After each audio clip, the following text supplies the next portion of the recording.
দীর্ঘ অনেক বছর পর বাবার বাড়িতে ঈদ করার সৌভাগ্য পেলাম, আলহামদুলিল্লাহ।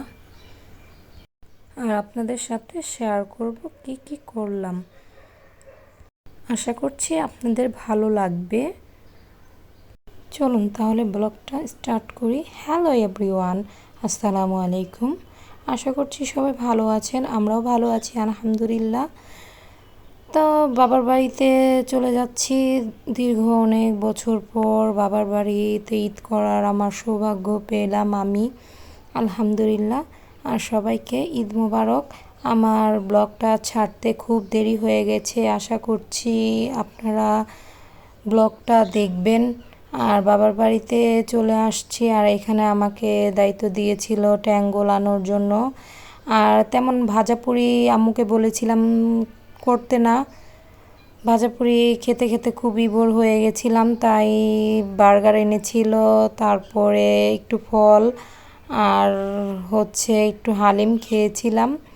খুবই ভালো লাগছিল। সিম্পলের মধ্যে আমরা ইফতারিটা সেরে নিয়েছিলাম। ইফতারি সেরে নামাজ পড়ে তারপরে এইখানে ইফতারিটা ডান আমাদের। আর ওইখান দিয়ে বলছিল বাচ্চারা আমাদেরকে একটু মেহেদি পরিয়ে দাও। তা মেহেদি নিয়ে খুবই খুবই ওরা খুব জ্বালাচ্ছিল, তাই নামাজ শেষ করে আমরা মেহেদিটা বাচ্চাদেরকে লাগিয়ে দিচ্ছিলাম। আর খুবই বাবার বাড়িতে আসার আনন্দতে কী থুয়ে কী করবো দিশা পাচ্ছিলাম না। আর এদিকে আমার আব্বু মুরগির গোস্ত গরুর গোস্ত নিয়ে এসেছিলো, আর এদিক দিয়ে আমার ছোট বোনও এসে পড়েছে আমার সাথে ঈদ করবে বলে কথা। আর ওদিক দিয়ে ওর পায়জামাটা সেলাই করছিল, কালকে পরবে কি। আর ওদিক দিয়ে রাত্রের একটু হালকা খাবার হচ্ছিল। আর এদিক দিয়ে আব্বু শুকনো বাজারও করে এনেছিল। আর এইখান দিয়ে আমাদের গাছের মাশাল্লাহ আম, ছোট ছোট আম ধরেছিল। আর এই ভিডিওটা আমি করিনি, আমার মেয়ে করেছিল, তাই এডিট করার সময় দেখলাম, তাও আপনাদের মাঝে একটু শেয়ার করলাম। আমগুলো মাশাল্লাহ খেতেও খুবই খুবই মজা, অনেক মিষ্টি আম আমাদের গাছের। আর এদিক দিয়ে যাওয়ার আগে আমার দাদু আমাদের জন্য গাছের এই ছোট ছোট আমগুলো পড়েছিল, এগুলোকে কুড়িয়ে ছিলে ধুয়ে আমার আম্মুকে বলছিল এগুলো ছেঁচে ওদেরকে ভর্তা করে দাও। তাই আমার আম্মু আমাদের জন্য ভর্তা একটু বানিয়েছিল, খুবই মজা হয়েছিল ভর্তাটা, আমরা খেয়েছিলাম।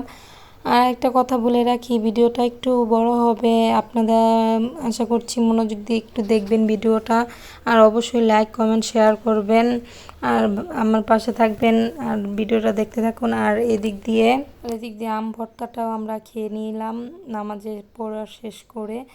আর এই তো মেহেদি দেওয়া স্টার্ট শুরু হয়ে গেছে। এখানে দিচ্ছিল আমার চাচাতো বোন, তারপরে বাচ্চা কাচ্চা সব হল্লাপাটি আমাদের।